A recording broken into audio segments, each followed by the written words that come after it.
Cyber Essentials has got some huge changes coming on the 27th of April 2026. Here's the top 5 things that you need to know. So the first one is MFA, so multi-factor authentication or two-factor authentication. This is essentially when you log into something, currently you might just use your username and then a password, but you need that second part of it. You need to either, it pings through using a PIN number, it might go across using an authenticator app, but you need to do that, and it's across everything that the business is using, whether it's cloud applications, admin applications, local, everything that the user's going to use. The only exception is if it's software that does not support MFA, and then you'd have to have it as an exclusion within your Cyber Essentials certification.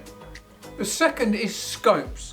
The scope is massively expanding in this new edition.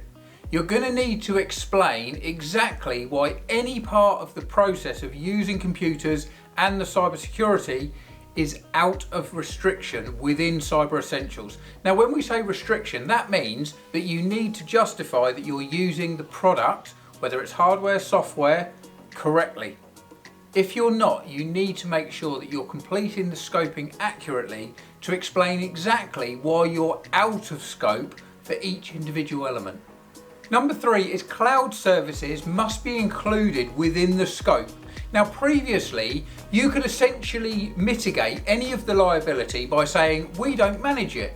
So for example, if you're using some kind of cloud platform, let's say HubSpot, for example, you could say that actually any of the cybersecurity around HubSpot, logging into HubSpot and using it, plus the data within it, essentially you could tick a box and say, well, we don't manage it.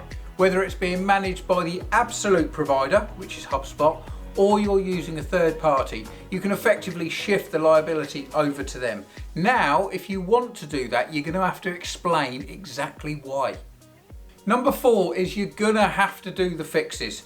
Any high-risk vulnerabilities must be patched within 14 days. The 5th and final part is web applications is now expanding into development applications. Now, before you could justify not having certain securities in place because you could say that you were developing that product, that software, that platform, and essentially you're taking it out of the scope of Cyber Essentials. Now that's been included. So anything that you're working on, and this is especially relevant when it comes to AI, because a lot of people are going to start using AI tools, but they might class them as they're in development because they're not fully using them yet. But that's now going to be included.